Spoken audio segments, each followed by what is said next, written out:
पृथ्वी के आंतरिक बनावट एवं शैल के बारे में जानेंगे। किसके बारे में जानेंगे? पृथ्वी की आंतरिक बनावट। हाँ, पृथ्वी के बनावट देखा किस तरह से दिख रहा है। ये पृथ्वी को खोल के रख दिया है। क्या रख दिया है? खोल के रख दिया है कि देखो पृथ्वी में क्या क्या है। तो तुम लोग क्या क्या दिखाई दे रहा है? एक पीछे में थोड़ा सा दिखाई दे रहा है ना। उसके बाद एक और छिलका तो दिखाई दे रहा है। उसके बाद एक और दिखाई दे रहा है। और यहाँ क्या दिखाई दे रहा है? पतला सा प्याज में आप लोग काटे हैं प्याज, है ना। प्याज का सबसे ऊपर जो छिलका होता है पतला होता है कि नहीं। उसके बाद प्याज के जैसे जैसे हम अंदर जाते हैं क्या होता रहता है? मोटा हो जाता है। उसी तरह ये भी है, पृथ्वी भी है। पृथ्वी को मुख्य रूप से 3 भागों में बांटा गया। आंतरिक भागों कितने भागों में? 3 भागों में बांटा गया है। उसको हम लोग आगे देखेंगे 3 भाग में कौन कौन है। तो पृथ्वी भी प्याज के छिलका की तरह 3 भागों में बटा हुआ है। 3 भागों में बटा हुआ है। आप शुरू करते हैं फिर से। पृथ्वी के आंतरिक भाग सीमा निफे, ये 3 भाग जो दिया पृथ्वी का आंतरिक भाग का जो नामकरण हुआ सियाल सीमा निफे, ये रासायनिक संरचना के आधार पर। किसके आधार पर? रासायनिक संरचना के आधार पर। कौन दिया? सुएस महोदय ने। कौन दिया? सुएस महोदय ने। अब कहता है कि पृथ्वी के आंतरिक भाग की जानकारी मुख्यतः अप्रत्यक्ष स्रोत पर आधारित है। उतना अंदर जा करके कोई इंसान तो नहीं गया होगा, क्योंकि अंदर इतना गर्म है कि अंदर सब लोहा जो है, अंदर लोहा जो पिघल गया है। अब पिघल क्या हो गया? आग बना हुआ है। क्या बना हुआ है? आग बना हुआ है। अब इतना गर्म है कि कोई इंसान तो जा नहीं सकता है, कोई मशीन में नहीं आ सकता है। इसी के लिए अप्रत्यक्ष स्रोत है वही मान्य है। अप्रत्यक्ष स्रोत मान्य है, जिसमें क्या कहता है कि प्रत्यक्ष रूप से जानकारी दक्षिण अफ्रीका में सोने की खान 3.9 किलोमीटर तक गहरी है। अगर प्रत्यक्ष स्रोत देखेंगे तो सबसे गहरा खान अफ्रीका में खोदा गया है। कहां खोदा गया है? अफ्रीका। लगभग 4 किलोमीटर। कितना? 4 किलोमीटर। तो पाया गया कि 32 मीटर की गहराई पे 1 डिग्री सेंटीग्रेड तापमान बढ़ जाता है। 32 मीटर की गहराई पे 1 डिग्री तापमान बढ़ जाता है। और आंतरिक संरचना की जानकारी मुख्य स्रोत निम्नलिखित है। तो ये मान लिया जाए कि प्रत्यक्ष स्रोत संभव नहीं है। पृथ्वी के अंदर क्या है? इसी के लिए अप्रत्यक्ष प्रमाण में क्या कहता है? तापमान, घनत्व और भूकंपीय तरंगें। भूकंपीय तरंगें सबसे मजबूत पक्ष कौन है मेरा? है भूकंपीय तरंगें। तापमान तो बता दें कि 32 मीटर जब अंदर जाएंगे, जमीन के नीचे जाएंगे, तो 1 डिग्री टेम्परेचर बढ़ जाएगा। इसी अनुपात से वो बढ़ते चला जाता है। घनत्व बता रहे हैं कि सबसे ऊपर जो घनत्व कम है और अंदर घनत्व ज्यादा है। भूपर्पट्टी का घनत्व है 2.67, 2.67। बीच में है 5 पॉइंट समथिंग है। और सबसे नीचे अंदर कोण में जो है इसका घनत्व जो है सबसे ज्यादा है, वो है 11 से 13 केजी। 11 से 13 केजी। तो सबसे ज्यादा घनत्व कहाँ है? पृथ्वी के आंतरिक भाग में, जिसको क्या कहते हैं?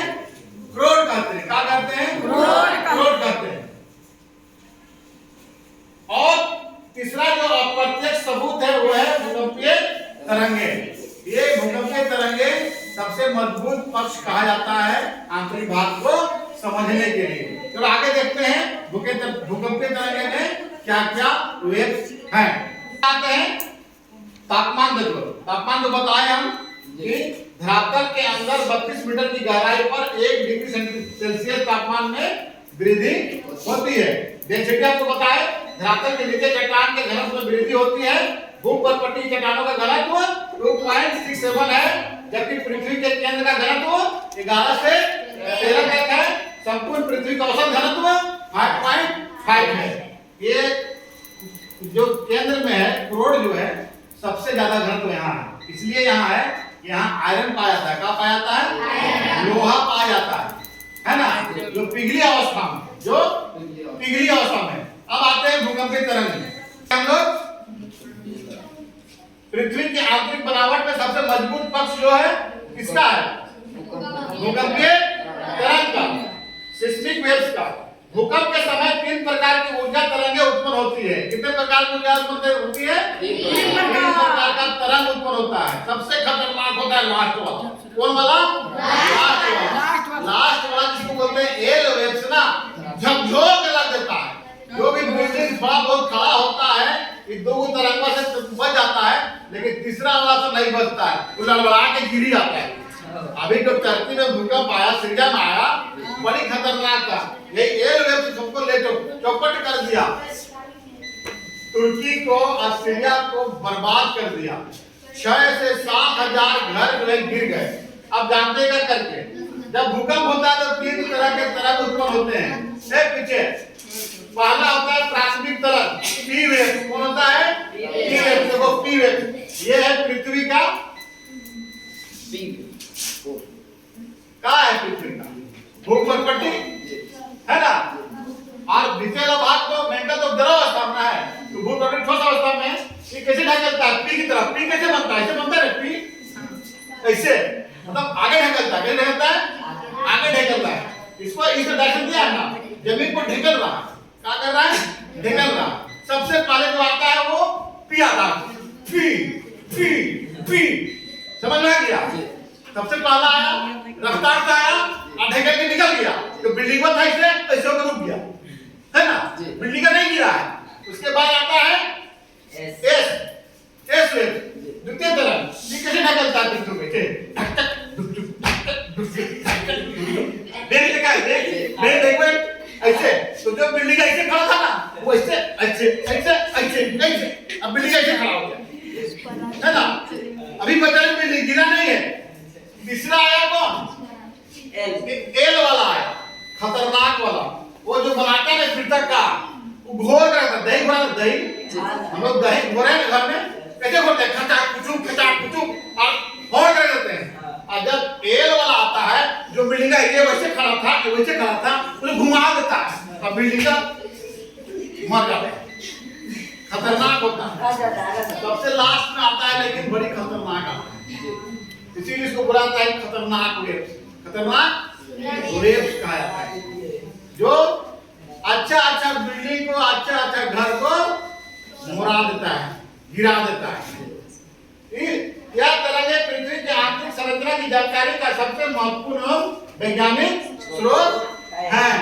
हम लोग यहाँ आते हैं, पृथ्वी के आंतरिक बनावट का कुछ फिगर है, सुंदर सा चित्र दिखाया गया है। आंतरिक संरचना में 3 संकेंद्रित परत है।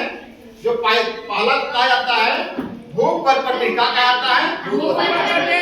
इसको बोलते हैं अर्थ क्रस्ट। जो छीटा दिखा पतला वाला, यही है क्रस्ट। क्या है? जितना भी मानव का काम, रोड बनाना, घर बनाना, कारखाना खोलना, तालाब खोदना इत्यादि काम लोग करते हैं, क्रस्ट में करते हैं। खेती हम लोग क्या करते हैं? क्रस्ट में करते हैं। इसका घनत्व कम है, इसलिए मटिया को क्या करते हैं? कोड़ी से खोदते तो कोड़ी घुसता ही नहीं घुसता। काहे? घनत्व कम है। काहे? घनत्व कम है।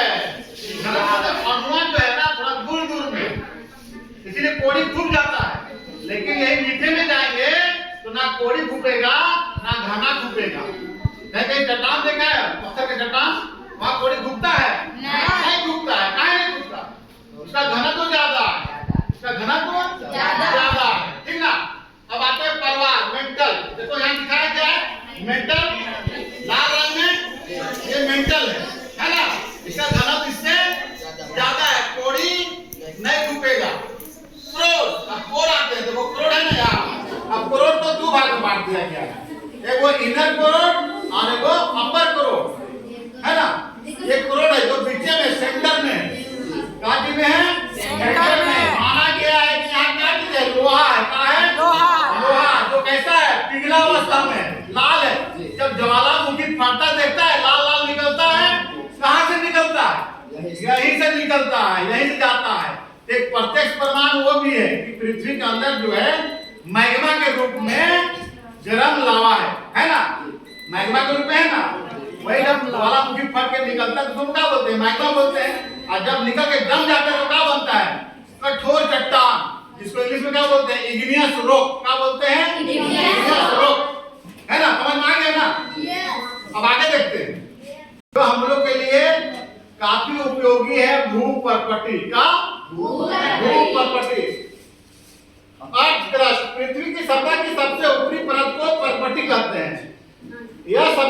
पतली परत है। सबसे पतला परत कौन है? भूपर्पट्टी है। महाद्वीपीय भाग में इसकी मोटाई 35 किलोमीटर तथा महासागरीय भाग में इसकी मोटाई 5 किलोमीटर। अब महाद्वीपीय भाग कौन हुआ? ये हुआ। उसके बाद क्या है? समुद्र है। समुद्र है ना, पूरा पृथ्वी में समुद्र ज्यादा है, पानी ज्यादा है, और स्थल भाग कम है। तो स्थल भाग में ये इसकी मोटाई जो है 35 किलोमीटर है, और समुद्र के नीचे इसकी मोटाई कितनी है? 5 किलोमीटर है। किसका? भूपर्पट्टी का। किसका? भूपर्पट्टी का। आज हम लोग यहाँ पृथ्वी का आंतरिक बनावट में पहला चर्चा किए भूपर्पट्टी का। इसके आगे हम लोग फिर चर्चा करेंगे आगे मेंटल का और क्रोध का। अच्छा लगा? अच्छा लगा ना? इंटरेस्टिंग है। अब आगे क्लास में देखेंगे।